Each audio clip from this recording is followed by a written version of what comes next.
매일 성경 묵상을 돕는 해설 가이드입니다. 안녕하세요. 묵상 코치입니다.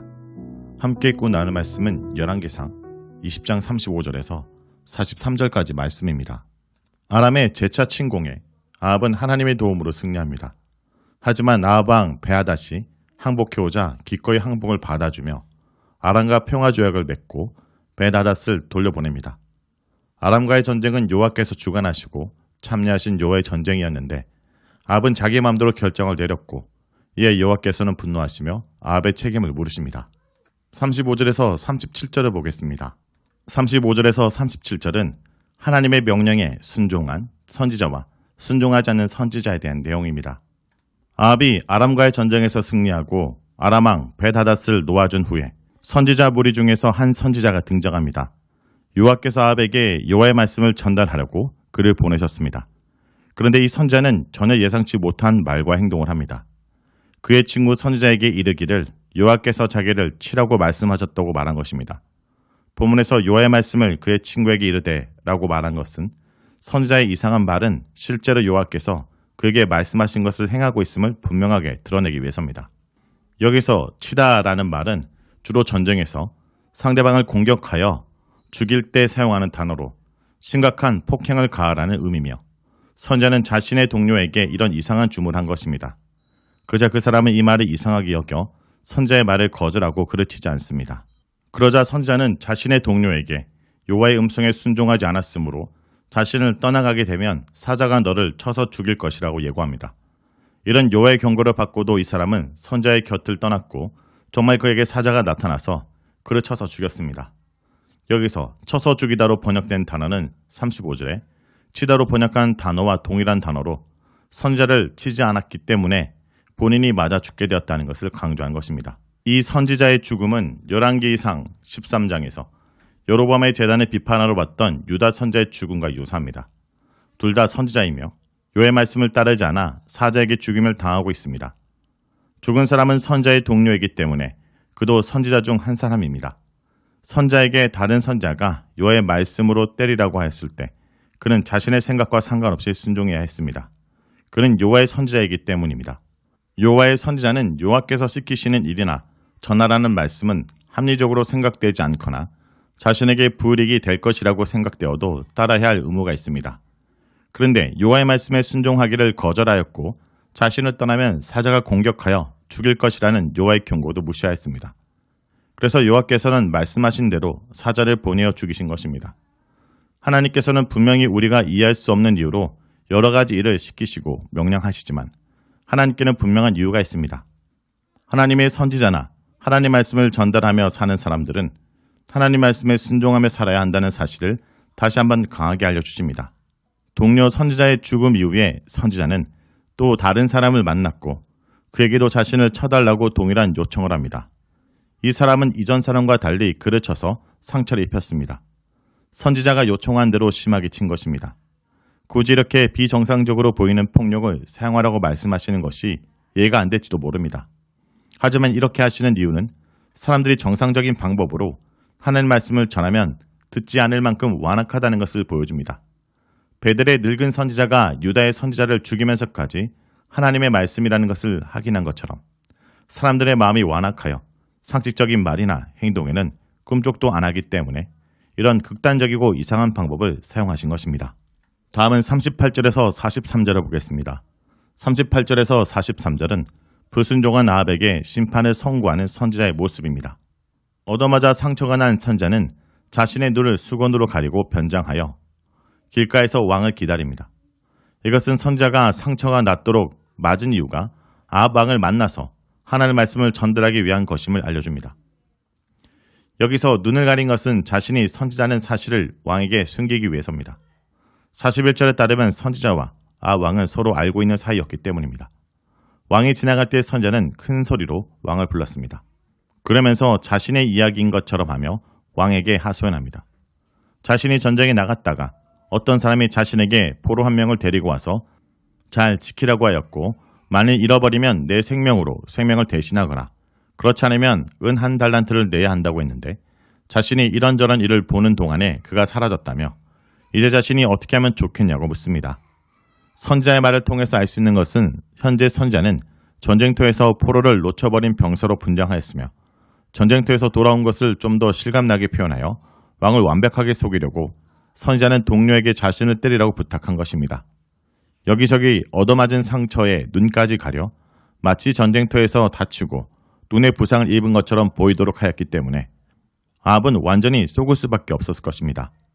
아합은 내가 결정한 너의 판단대로 당해야 한다고 대답해 줍니다.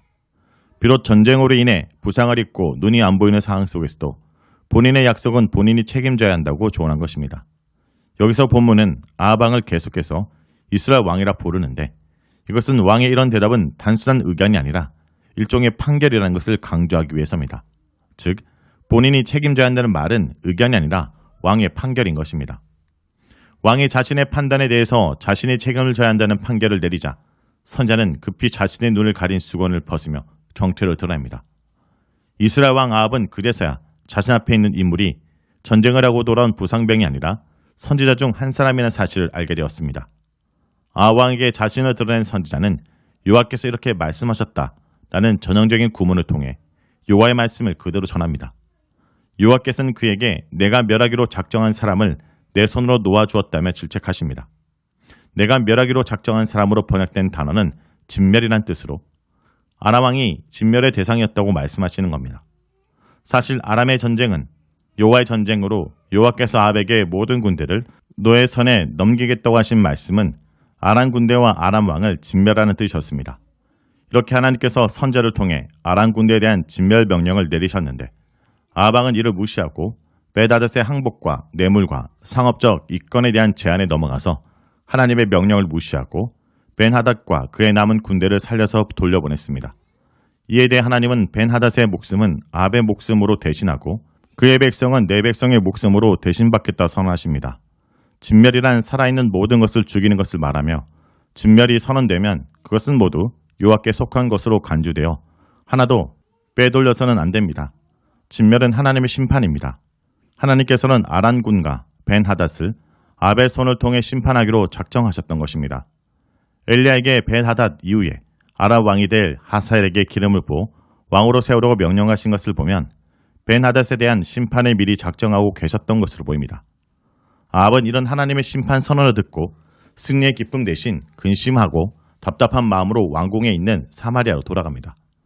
아합이 이런 하나님의 심판 선언에 대해 어떤 대꾸나 반박을 할 수 없었던 것은 선지자에게 이미 자신의 한 행동에 대해서는 자신이 책임져야 한다는 말을 하였고 목숨이나 은으로 그에 대한 대가를 지불하라고 판결을 내렸기 때문입니다.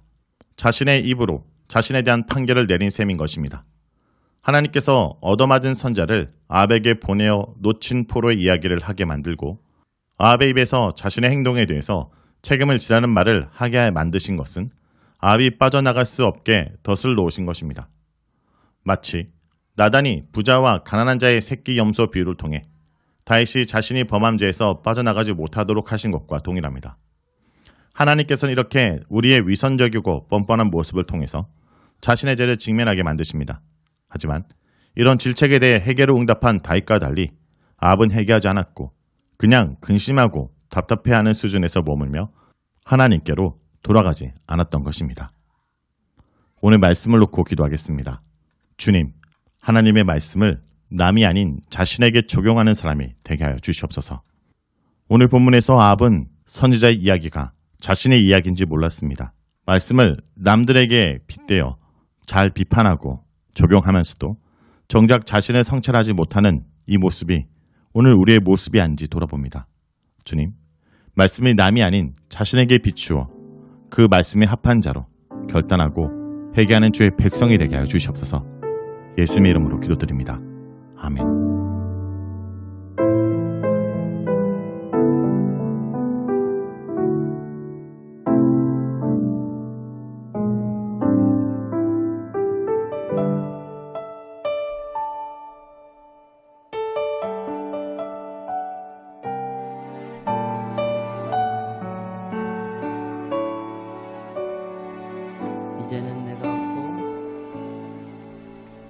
이제는 내가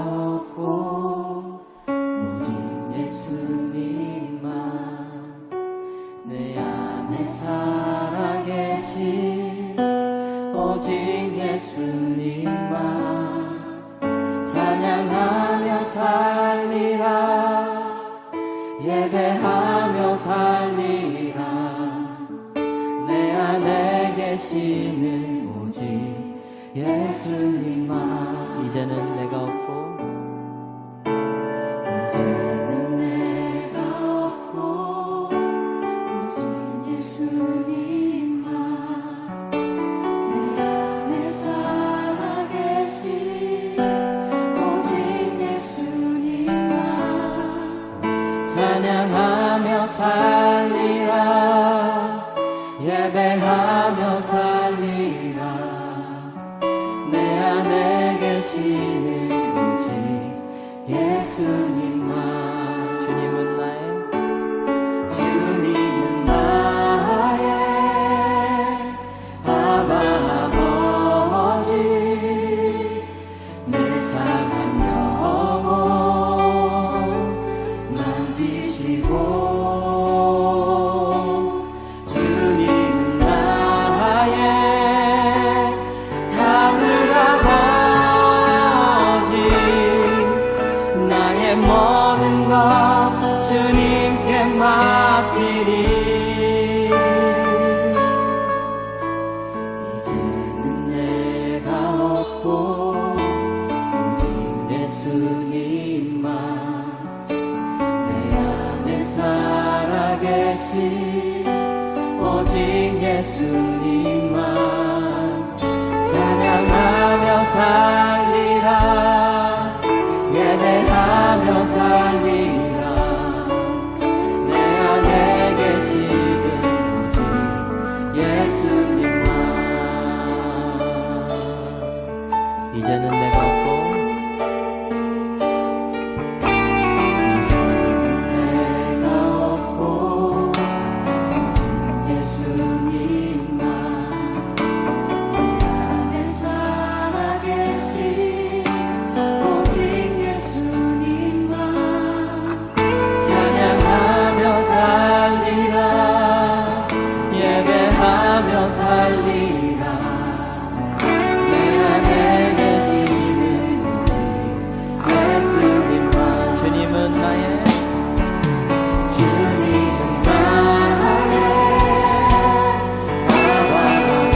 아버지. 내 삶의 영혼 만지시고 주님은 나의 하늘 아버지. 나의 모든 것 주님께 맡기리. 주님은 나의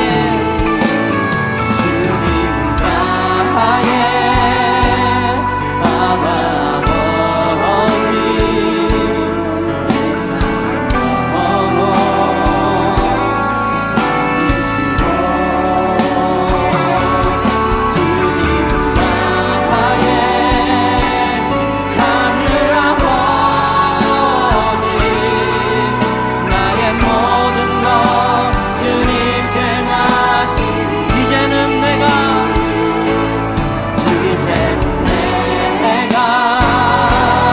주님과 함께 십자가 위에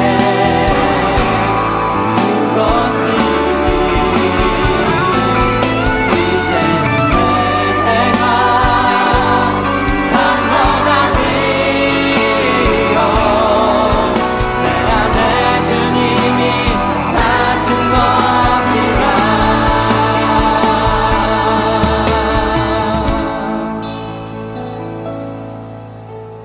이제는 내가 없고 오직 예수님만. 내 안에 살아계신 오직 예수님만. 찬양하며 살리라. 예배하며 살리라.